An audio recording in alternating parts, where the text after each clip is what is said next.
Comic book movies. One of my favorite topics to talk about. Comic book movies have become their own genre.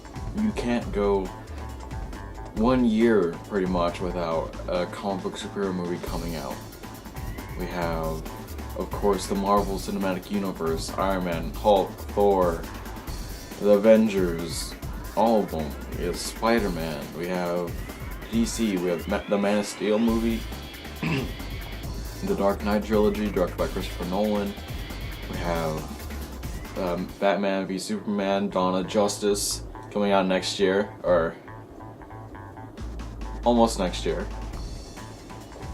2016. There's just so many movies coming out. There's about, I think, at least 30 movies coming out from now until 2020, the year 2020, filled up with a lineup of Marvel and DC movies. It's going to be insane. And some people think that we're going to get tired of them. I say I don't think so. You got to keep things fresh.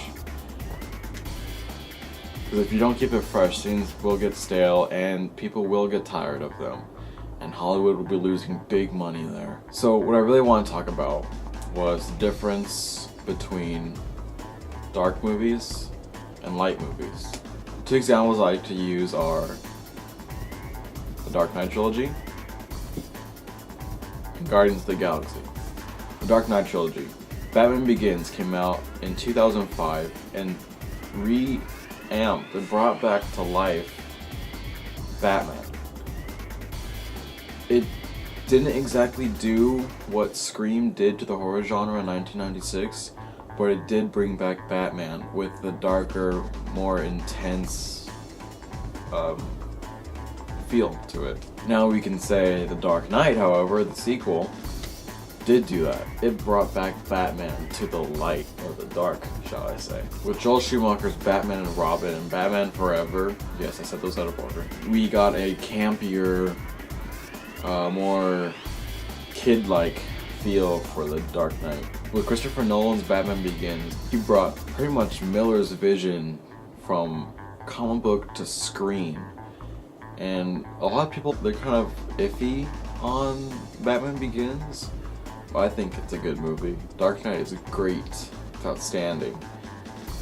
Dark Knight Rises, it's a good movie. It's a great movie. So these are all the dark movies, superhero movies, that started the dark trend in comic book movies following that.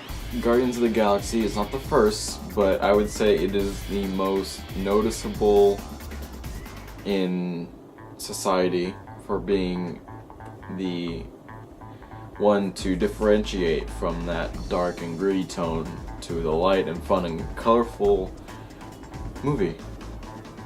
We have jokes, we have, in the first about half hour, we have Star-Lord, Peter Quill, played by Chris Pratt, singing to a song and kicking little rodents and picking one up and using it as a mic and singing into that.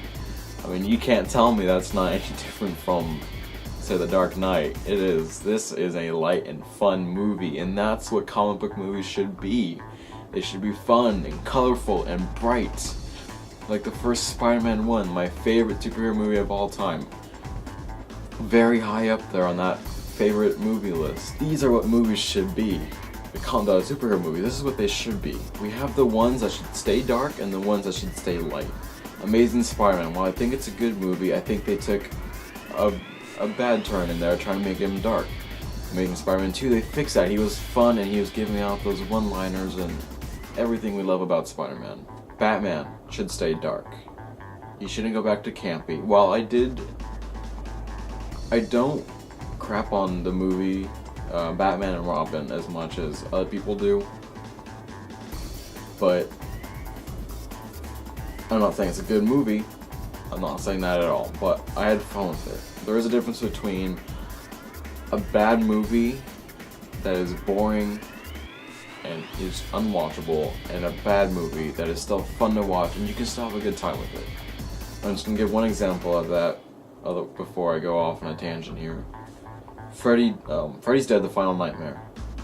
While it is a terrible movie and the farthest from the roots of the original Nightmare on Elm Street, I still did have some fun with that. It was either that one or Wes Craven's New Nightmare that introduced me to Freddy in the first place. From there, I got into the rest of the series and the rest of the horror genre. So there is a reason why they should be different from each other, because not all superheroes are cookie cutter same. They're all different. They're all bright and colorful. They're men and women and teenagers and bright colored spandex and armor and everything. They are in no way same from each other.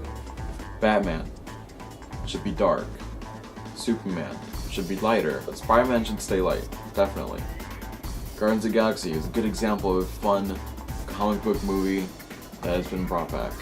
Iron Man kind of played on both of them, with the real world aspect a little dark while still having fun with it. You can see Robert Downey Jr. is having fun playing Tony Stark. Robert Downey Jr. is Tony Stark. So we need those movies. We need the light to balance out the dark. Without good, there is no bad. Without bad, there is no good. Everything is the same and everything gets boring. So remember that, you up-and-coming filmmakers. Keep things different. Alright, don't make everything dark, and don't make everything fun either. We still need the dark movies and we still need the fun movies. But don't stick to one side for too long, otherwise people will get tired of it. That's all I have to say.